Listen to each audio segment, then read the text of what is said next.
हम लोग पढ़ेंगे the concept of the polarization. ये कॉन्सेप्ट पढ़ने के लिए हम लोगों को दो चीजों की जरूरत होती है। पोलराइजेशन किसका होने वाला है? लाइट का। मतलब हम लोगों को एक और लाइट होना चाहिए जो कैसा रहता है? Unpolarize light. तो दो टाइप के लाइट्स रहेंगे, एक कहलाता है अनपोलराइज लाइट और दूसरा हो रहेगा पोलराइज लाइट। तो सबसे पहले हम लोग बात करेंगे, ये होता है अनपोलराइज्ड लाइट, राइट। अनपोलराइज्ड जो लाइट होता है वो ऐसा लाइट होता है जो कि वाइब्रेट करता है इन ऑल पॉसिबल डायरेक्शन। क्योंकि लाइट ये कौन से वाला जो लाइट होता है हमारा, ये कौन सी वाली वेव होती है? Electromagnetic wave. मतलब वो किससे बने वाला है? Electric field and the magnetic field, जो कि एक दूसरे के साथ में as well as direction of propagation के साथ में परपेंडिकुलर होता है। सिंपल लैंग्वेज में हम लोग देखेंगे तो ये जो लाइट जो है जो कि वाइब्रेट होता है in all possible direction, this is called as the unpolarize light. तो अनपोलराइज लाइट के बारे में अभी अभी क्या देखा है, क्या बोला वाला है? It is light which is vibrating in the all possible direction।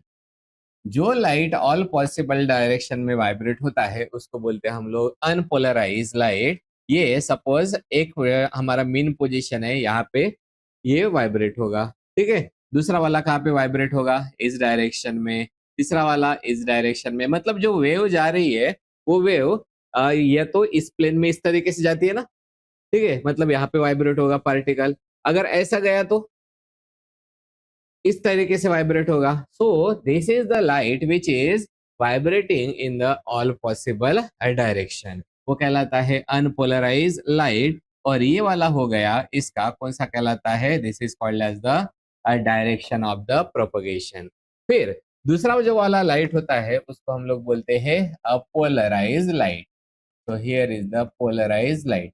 Polarise light का मीनिंग वो लाइट होता है, ये जो है वो सारे डायरेक्शन में जो है वो वाइब्रेट नहीं होगा, कोई तो भी एक ही प्लेन में वाइब्रेट होगा। कोई तो भी एक ही प्लेन में वाइब्रेट होगा मतलब क्या होता है?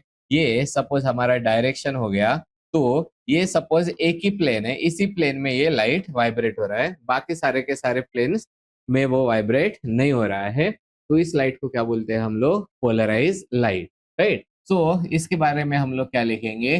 The light which is vibrating in only one plane, right. ये इस तरीके से वाइब्रेट हो सकता है या फिर इस तरीके से वाइब्रेट हो सकता है, कोई भी एक ही प्लेन में रहेगा। लेकिन इस लाइट को क्या बोलते हैं? Polarize light. तो देखो अगर मैग्नेटाइजेशन है मतलब क्या होना? मैग्नेट बनना। पोलराइजेशन है मतलब क्या होना? पोलर होना, राइट। तो पोलराइजेशन का मीनिंग ही क्या हो जाएगा? पोलराइज लाइट इज और this phenomena is called as the polarization. तो यहाँ पे सपोज हम लोगों ने ये जोड़ दिया तो ये कौन सा वाला लाइट हो गया? Unpolarize light. किस में कन्वर्ट होता है? पोलराइज लाइट में। तो ये कन्वर्ट होने के लिए हम लोग यहाँ पे एक क्रिस्टल रख देते हैं जो कि इसको सिर्फ और सिर्फ कौन सी वाली रेस को अलाउ करेगा इसके अंदर से पास होने के लिए? जो इस प्लेन में वाइब्रेट हो रही है। इसको अगर घुमा देंगे तो दूसरे प्लेन वाली दे देगा। समझ में आ गया? तो ये वो कहलाता है हमारा पोलेरॉइड।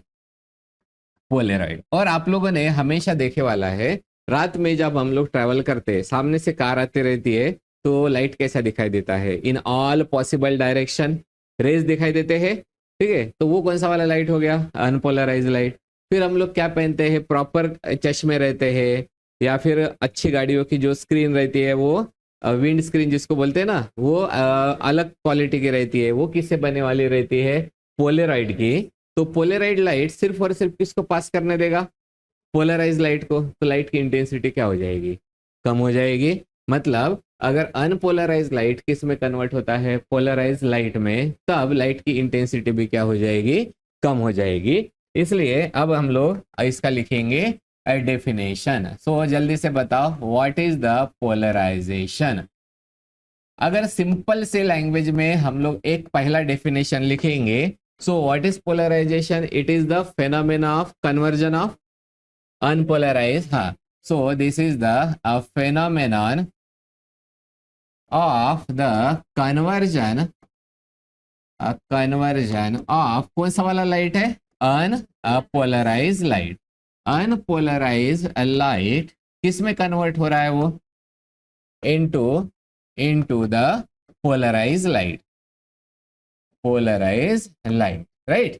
या फिर हम लोग उसको दूसरे लैंग्वेज में क्या लिख सकते हैं कि ये वो फिनोमेना होता है जिसमें लाइट का जो वाइब्रेशन होता है वो रेस्ट्रिक्ट किया जाता है only in the one plane. एक ही बात बोल रहे हैं ना हम लोग. सो यहाँ पे क्या बोलेंगे? This is the phenomenon of restricting किस हाँ, restricting the vibration of the light in only one plane. This is called as the polarization. अब ये पोलराइजेशन किसने किया था? यहाँ पे वो किया था पोलराइड ने. लेकिन सिर्फ पोलराइड ही पोलराइजेशन नहीं करता है, अलग अलग तरीके होते हैं पोलराइजेशन के. सो हम लोग उसको क्या लिखते हैं? The methods of the polarization. So we will enlist. इसको क्या बोलेंगे हम लोग? This are the methods of the polarization, right. So methods of polarization में सबसे पहली मेथड क्या कौन सी होती है? अभी अभी हम लोगों ने देखा था. किसको यूज करने का है? क्रिस्टल्स, जो कि लाइट को के सिर्फ एक प्लेन को पास होने देंगे. ठीक है. जैसे हम लोग बात करते ना कि ये सपोज हमारा एक पेपर है. अरे ये तो चेक करने के रहेगा. हाँ, तो ये अगर हमारा पेपर है, इसमें से हम लोगों ने इस तरीके से एक जो लाइन है वो काट के रख दिया, तो अगर पूरे वाइब्रेशन ये ऐसे हो गया ना, ये इतने ऐसे वाइब्रेट होते हुए जा रहे हैं, दिख रहा है. हाँ, तो अगर ऐसा जाया गया और इधर एक ही स्लिट है, तो कौन सा सिर्फ पास होगा? ब्लैक वाला. मतलब इधर सिर्फ ऐसे कौन आएगा? सिर्फ और सिर्फ ब्लैक वाला. मतलब इसने क्या किया है? पोलराइज कर दिया वाला है. बराबर है. तो ऐसे कुछ क्रिस्टल्स होते हैं जिनको हम लोग बोलते हैं Polaroid. So method of polarization by using the Polaroid, right. दूसरा होता है जो मेथड, वो कहलाता है polarization by the reflection, right. So this is polarization by the reflection. तीसरा होता है वो कहलाता है पोलराइजेशन रिफ्रैक्शन. रिफ्लेक्शन के बाद में refraction. So polarization by the refraction. और चौथा वाला होता है वो कहलाता है polarization by the scattering, right. तो इसमें से हम लोग दो ही देखने वाले हैं. कौन सा? Polarization by the Polaroid and the reflection. ठीक है. तो ये वाला हमारा मेथड है. इसके बारे में अभी हम लोग देखेंगे. तो अभी तुम लोगों ने समझ में एक चीज आ गई होंगी. अगर पोलराइजेशन होता है, लाइट की इंटेंसिटी क्या होती है? कम. तो हम लोगों को देखना पड़ेगा कम होती है तो कितनी होती है. मैं पहले बता के रख देता हूँ. इंटेंसिटी हो जाती है आधी. इसके वजह से फिर हम लोगों को गाड़ी का सिर्फ लाइट नहीं दिखाई देता है, गाड़ी भी दिखाई देना चालू हो जाता है. ओके. इसलिए आप लोगों ने देखा होगा कि बहुत ज्यादा धूप रहने के बाद में लोग अच्छे क्वालिटी के ग्लासेस पहनते हैं. ठीक है. मतलब गॉगल पहनते हैं. 100 रुपये वाला पहना तो कुछ नहीं होता है, लेकिन अच्छी क्वालिटी में क्या लगे वाला रहता है? अच्छे पोलराइड होते हैं जो कि सिर्फ एक ही प्लेन वाली लाइट को पास होने देंगे. मतलब देखेगा पूरा, लेकिन इंटेंसिटी कम होके रहेगी. समझ में आ गया? तो this is the phenomena of the polarization. Okay. तो हम लोग क्या देखने वाले हैं अभी? Polarization and the intensity of the light. तो हम लोगों ने एक चीज ऑब्जर्व की वाली थी. कौन सा? अगर पोलराइजेशन होता है, इंटेंसिटी क्या हो जाती है? कम. कितनी हो जाती है? वो बता के रखा है, हाफ. तो मेरी बात के ऊपर भरोसा करोगे क्या? नहीं, क्योंकि इट इज नहीं करने का. ओके. हाँ, क्योंकि अगर मेरे से गलती हो तो बाद में फिर वहां पे JEE में जाके बोलेंगे ना कि हमको गलत पढ़ाया गया था. ओके. ऐसा नहीं. हम लोग क्या चाहिए? उसका प्रूफ चाहिए है. तो यही हम लोगों को पढ़ने का है. तो polarization and the intensity of the light, उसके लिए सबसे पहले हम लोगों को देखना पड़ेगा ये हमारा जो लाइट है, लाइट कौन सी टाइप की वेव होती है? Electromagnetic wave. Step by step पढ़ते हैं. It is the electromagnetic wave. Electromagnetic wave है मतलब ये कितने चीजों से मिलके बने वाला है, electric field and the magnetic field, right. So this is a consist of the कौन सी फील्ड है, electric field, electric field, and this electric field is denoted by symbol E, and दूसरी वाली कौन सी होती है, this is the magnetic field and this is denoted by symbol B. और दोनों भी फील्ड अगले चैप्टर से आने वाले हैं, जिसमें सबसे पहली कौन सी आएगी, इलेक्ट्रिक फील्ड, और वो काफी दिमाग खाते हैं, राइट। तो consist of electric field and the magnetic field. तीसरी प्रॉपर्टी ये होती है, इलेक्ट्रिक फील्ड और मैग्नेटिक फील्ड एक दूसरे के साथ में कैसे रहते हैं, परपेंडिकुलर, और ये दोनों भी डायरेक्शन ऑफ प्रोपोगेशन के साथ में कैसे होते हैं, perpendicular. So electric field and magnetic field, these are perpendicular to each other as well as these are perpendicular to, किसके साथ में परपेंडिकुलर है, direction of the propagation, right. So this is the direction of the propagation. तो अगर हम लोग इसको draw करेंगे, तो ड्रॉ करने के लिए हम लोग ये वेव निकाल लेते हैं। इसमें सबसे पहले ये वाला कौन हो गया हमारा, डायरेक्शन ऑफ प्रोपोगेशन, राइट। ये कौन सी फील्ड हो गई है, this is the electric field, right. तो दूसरी वाली जो हमारी फील्ड हो जाएगी, ये इसके साथ में परपेंडिकुलर है, ऐसे निकाल देते हैं, this is the magnetic field. Actually कैसा ऐसा हो गया, तो ये इस टाइप से आ गई, लेकिन जेड एक्सिस तो अपन डायरेक्टली निकाल नहीं सकते ना, इसलिए ऐसा दिखाया, ठीक है। दूसरा वाला, ये मैग्नेटिक फील्ड कौन सी फील्ड बनाती है, again electric field, electric field बनाती है अगेन मैग्नेटिक फील्ड। तो क्या दिखाई दे रहा है बताओ, ये इलेक्ट्रिक फील्ड है, किसके साथ में परपेंडिकुलर है, direction of propagation. Magnetic field ऐसे है, जो कि इलेक्ट्रिक फील्ड के साथ में भी परपेंडिकुलर है। तो इलेक्ट्रिक फील्ड की कौन सी वेव बनते हुए दिख रही है, यहां से दिख रहा, चालू हो गया ना, कौन सी वेव हो गई, साइनसोइडल वेव है, बराबर है। इसलिए इलेक्ट्रोमैग्नेटिक वेव कौन सा होता है, साइनसोइडल वेव। मतलब लाइट इज अ वेव, और कौन सी वाली वेव है, साइनसोइडल वेव। और वेव हम लोग पहले पढ़ चुके हैं, वेव आ गया मतलब वेव का क्या रहेगा, इक्वेशन। लेकिन अब यहाँ पे दो प्रॉपर्टी आ चुके हैं, कौन से दो प्रॉपर्टीज है, एक इलेक्ट्रिक फील्ड और एक magnetic field. For study purposes we will consider only, कोई भी एक फील्ड कंसिडर करेंगे, कौन सी वाली है, इलेक्ट्रिक फील्ड। सो हम लोग क्या करेंगे, फॉर द स्टडी हम लोग क्या बोलते हैं, light can be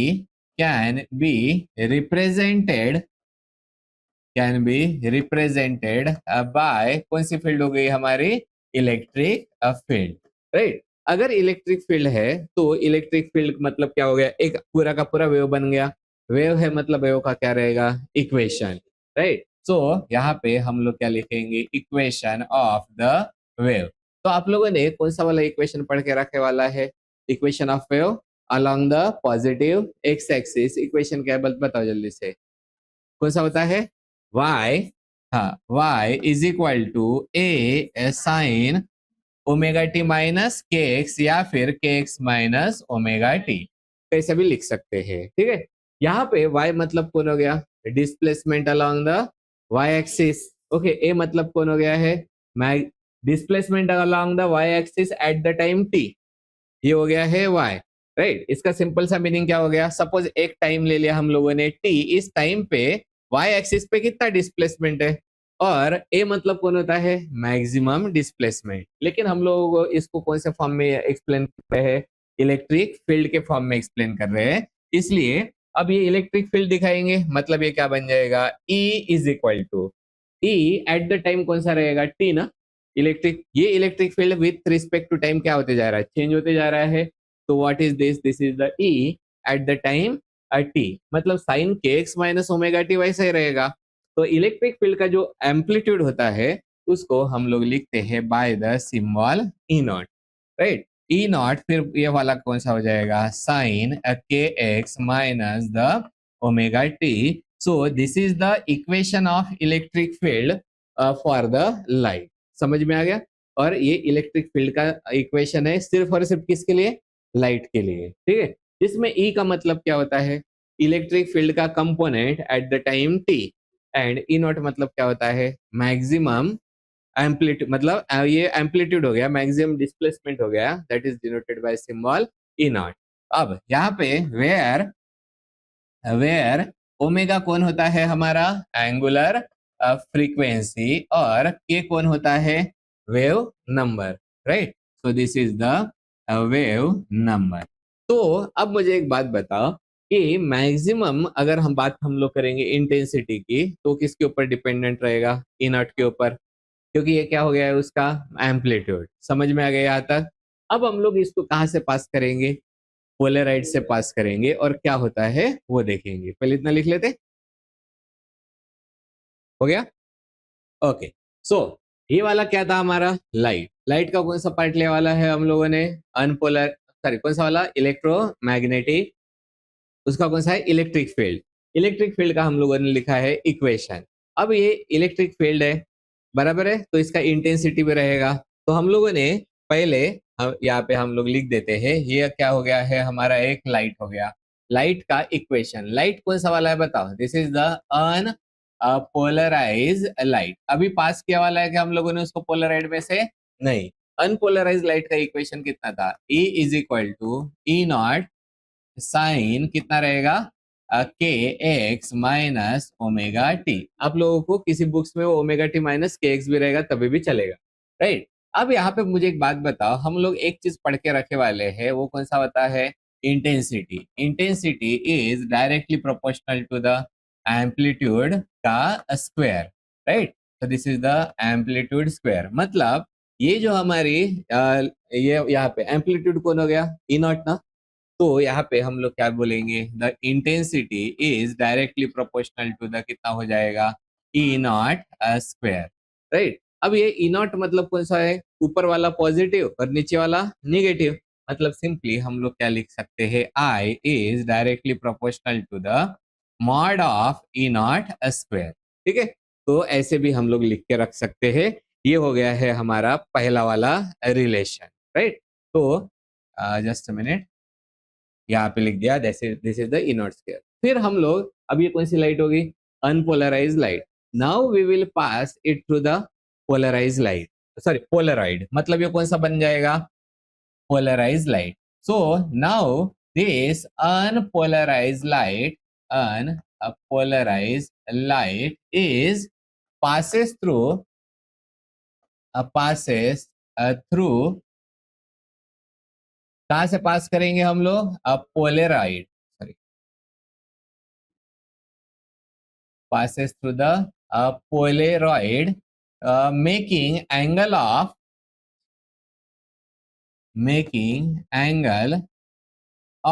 the theta। हो गया।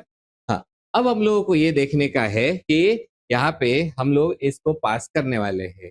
यहाँ से अगर हम लोगों ने ये पार्ट पास कर दिया, मतलब अनपोलराइज को, लाइट को पास कर दिया, तो इंटेंसिटी किसके ऊपर डिपेंडेंट है, इसमें के कौन से पार्ट के ऊपर डिपेंडेंट है, एम्पलीट्यूड, मतलब कौन सा है, ई नॉट, राइट। अब यहाँ पे कितना एंगल से एंगल बना के रखे वाला है उसने, थीटा, बराबर है।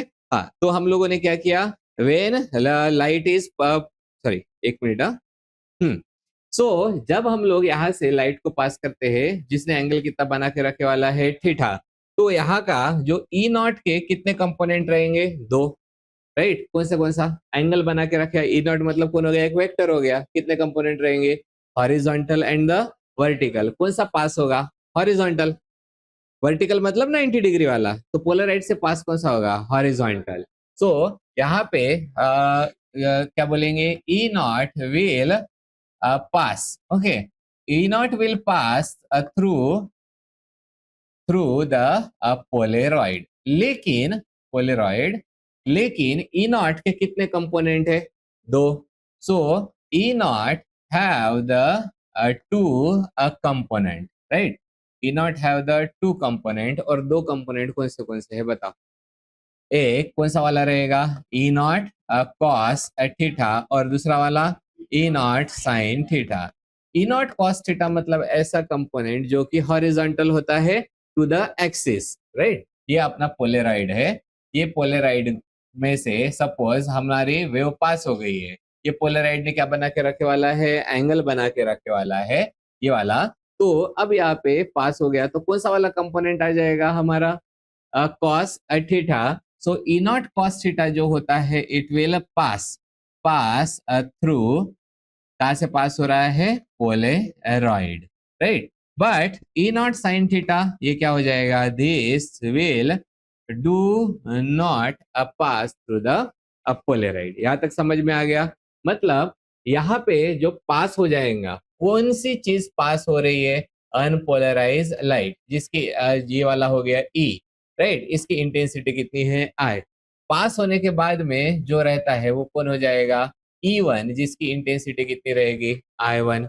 मतलब I1 जो है वो किसके ऊपर डिपेंडेंट रहने वाला है, ई ई नॉट का, लेकिन कौन सा कंपोनेंट, कॉस थीटा या फिर sine theta, cos a theta, right? So we can say therefore I1 is directly proportional to कौन सा वाला रहेगा, E not cos a theta, this is the whole square। यहाँ तक समझ में आ गया, राइट। लेकिन जो हमारा अनपोलराइज लाइट होता है उसका जो एंगल है वो कहाँ से चेंज होता है, जीरो से लेकर पूरा का पूरा बदल के कितना होता है, 180 डिग्री।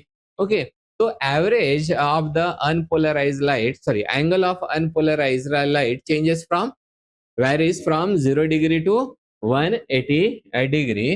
So हम लोग लिखेंगे the angle of the unpolarized light, unpolarized जो light होता है this varies, sorry,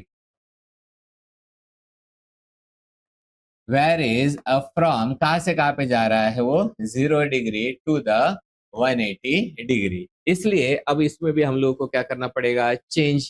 कहाँ से चेंज करेंगे, तो इसको पहले स्क्वायर कर देते हैं, ठीक है। तो मैं यहाँ पे लिख देता हूँ I1 कैसे लिखा है, directly proportional to E naught cos theta, this is the whole square. So हम लोग क्या लिखेंगे, I1 is directly proportional to the, यहाँ पे कौन हो जाएगा, ई नॉट स्क्वायर, और यहाँ पे कौन आ जाएगा, कॉस स्क्वायर थीटा, और ये कहाँ से कहाँ पे जा रहा है, 0 से लेकर 180 डिग्री, राइट। मतलब हम लोग यहाँ पे जो कॉस स्क्वायर थीटा होता है ये इन दोनों का भी क्या मतलब, 0 से लेकर 180 डिग्री का वो बना देंगे एवरेज।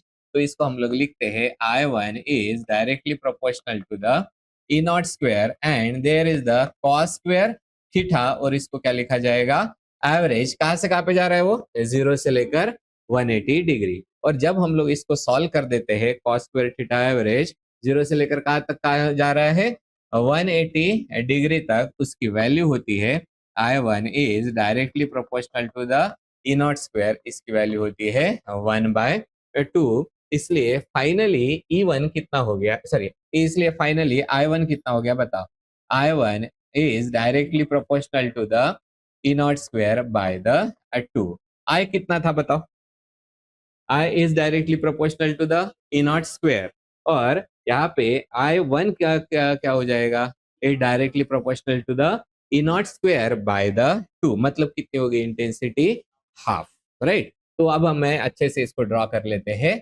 ये वाला हमारा कौन सा वाला लाइट हो गया है, अनपोलराइज लाइट। कहाँ से पास हुआ है, ये कहाँ से पास हुआ है, पोलराइड से पास हुआ, और ये वाला लाइट कौन सा हो गया है, पोलराइज लाइट। ये वाला अच्छे से ध्यान देना, क्योंकि अगला जो लॉ आने वाला है उसमें ये काम में आने वाला है।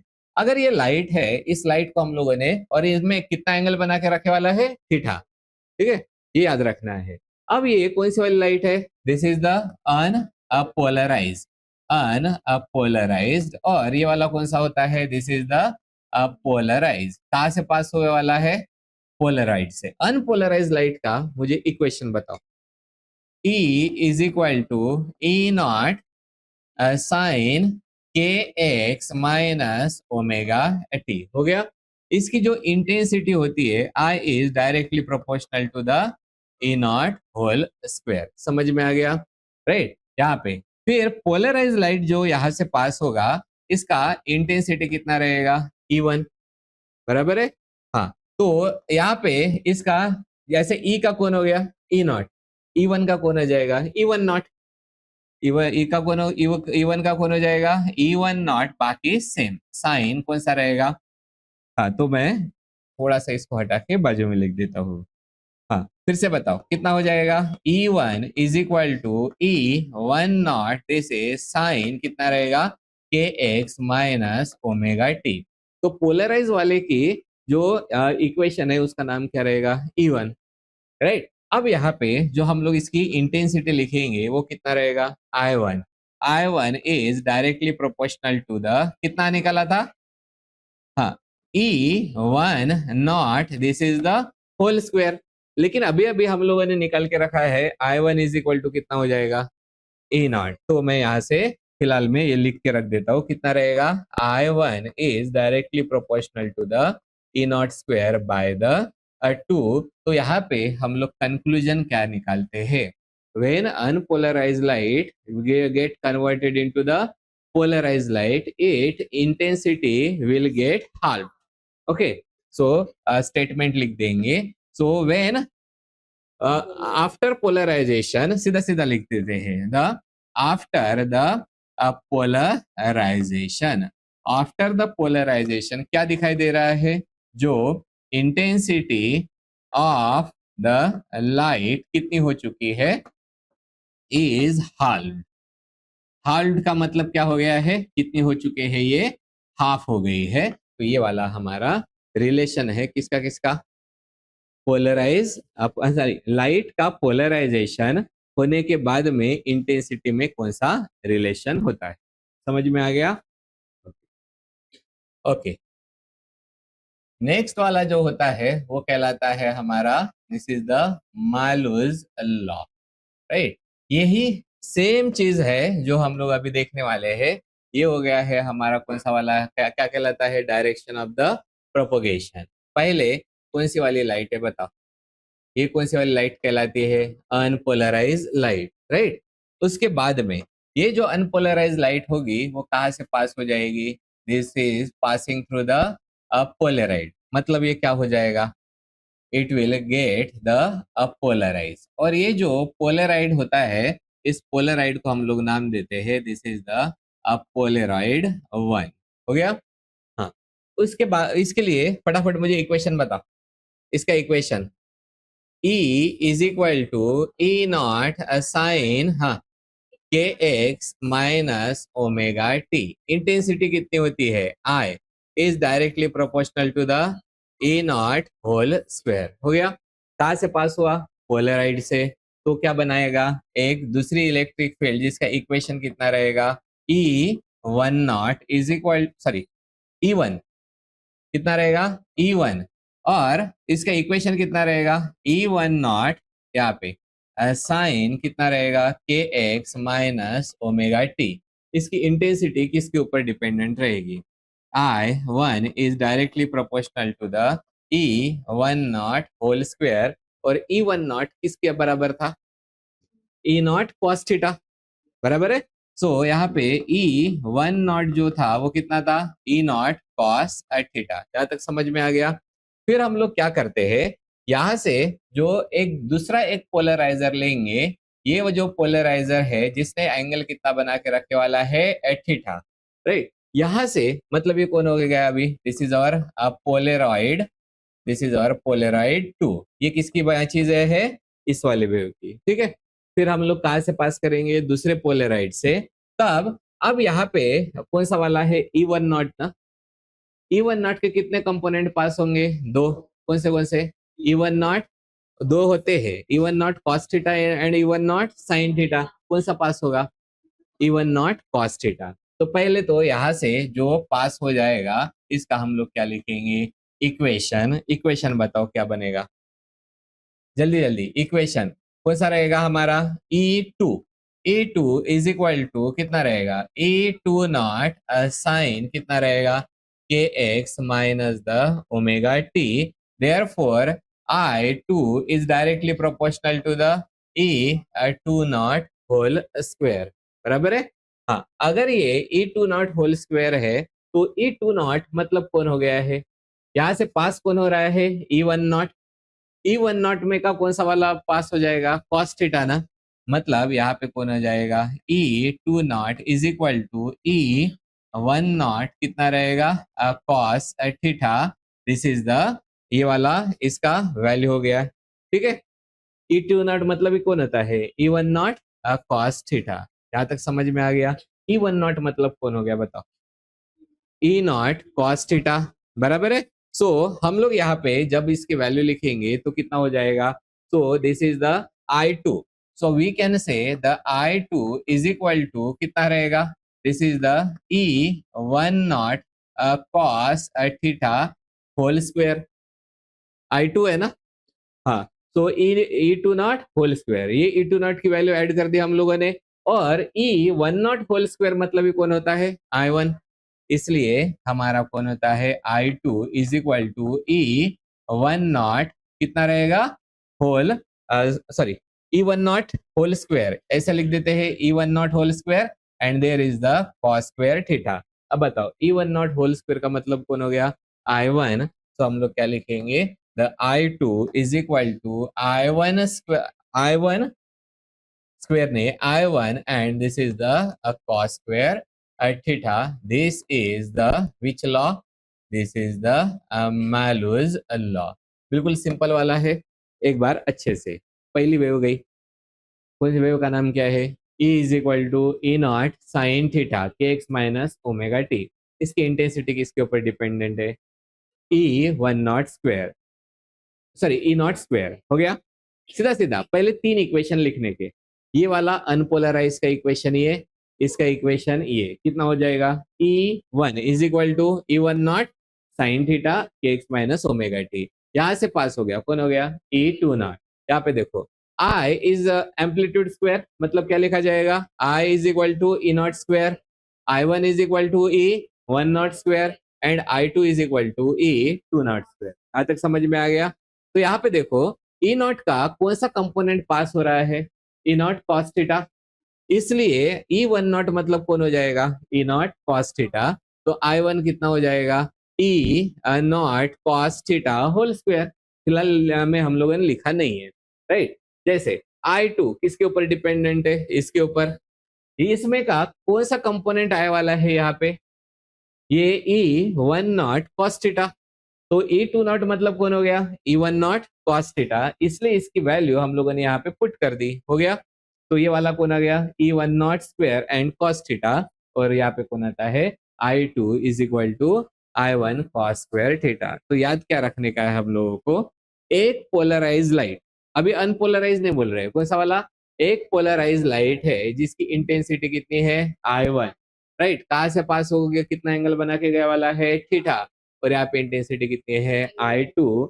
तो यहाँ पे अगर हम लोग इसको पोलराइड 1 बोलेंगे, इसको पोलराइड 2 बोलेंगे, या फिर एनालाइजर भी बोल सकते हैं। तो I2 is equal to how much, I1 cos square theta.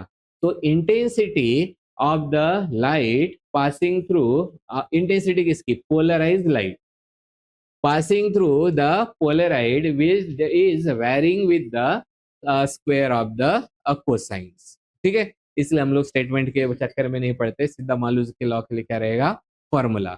और लेकिन किसके लिए, अनपोलराइज और पोलराइज के लिए है क्या वो, नहीं, किसके लिए है, पोलराइज टू पोलराइज, ठीक है। अनपोलराइज टू, यहाँ पे ये वाला अनपोलराइज टू पोलराइज के लिए क्या हो जाएगा, इंटेंसिटी कितनी हो जाएगी, I1 is equal to, I1 is equal to I by 2, half intensity हो गई है। और यहाँ पे क्या रिलेशन क्या होता है, I2 is equal to I1 cos square theta. Concept समझ में आ गया। तो ये वाला होता है हमारा मैलूज लॉ।